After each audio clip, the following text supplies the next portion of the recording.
The history of the palace. 1563. The Archiginnasio Palace was built between 1562 and 1563 at the behest of the papal legate of Bologna, of Cardinal Carlo Borromeo, and of his deputy Pier Donato Cesi, and the project was designed by the Bolognese architect Antonio Morandi, called Terribilia. The decision to build this architecture was achieved in the cultural climate of the Council of Trent, and its purpose was to give a unitary seat to the university teaching, which, until then, was dispersed in various seats. 1637. In that year, the anatomical theatre was built. It was designed by the Bolognese architect Antonio Paolucci, called Il Levanti, a pupil of the Carracci. 1734. The 2 statues of the Spellati, skinned men, were sculpted, and they were placed on the side of the canopy of the anatomical theatre. The statues were designed by Ercole Lelli, a famous wax modeler of the Institute of Sciences. 1803. The seat of the university was relocated in Via San Donato, now Via Zamboni, at the Poggi Palace, seat of the Institute of Sciences. For many years, the Archiginnasio Palace housed the Scuole Pie. 1835. The palace became the seat of the Civic Library.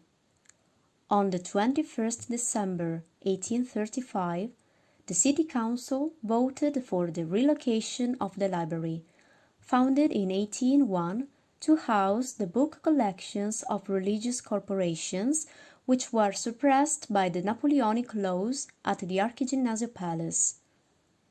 In 1837, the deed took place, and in 1839 the work adaptation began. The library was opened to the public on the 3rd February 1846. In order to adapt the palace to the needs of the library, new connecting doors were built between the ancient rooms, once independent and now intended to accommodate new wooden libraries, built so as not to conceal the frescoes. 1842. On the 18th of March, the first Italian public performance of Gioacchino Rossini's Stabat Mater took place in the auditorium of the Legisti, law students, and it was directed by Gaetano Donizetti. In memory of that event, the hall takes the name of Stabat Mater Hall. 1861. Coriolano Monti built the connecting vault between the Archiginnasio Palace and the Hospital of Death in Via Foscherari, so that he expanded the space available for the library. 1888. On the 12th of June, there was the commemoration of the 8th centenary of the University of Bologna in the courtyard of the Archiginnasio. Giosuè Carducci pronounced the commemorative speech in the presence of the King Umberto I and the Queen Margherita di Savoia. 1944. On the 29th January, during an Allied bombing, a bomb struck the eastern wing of the Archiginnasio. The palace was severely damaged.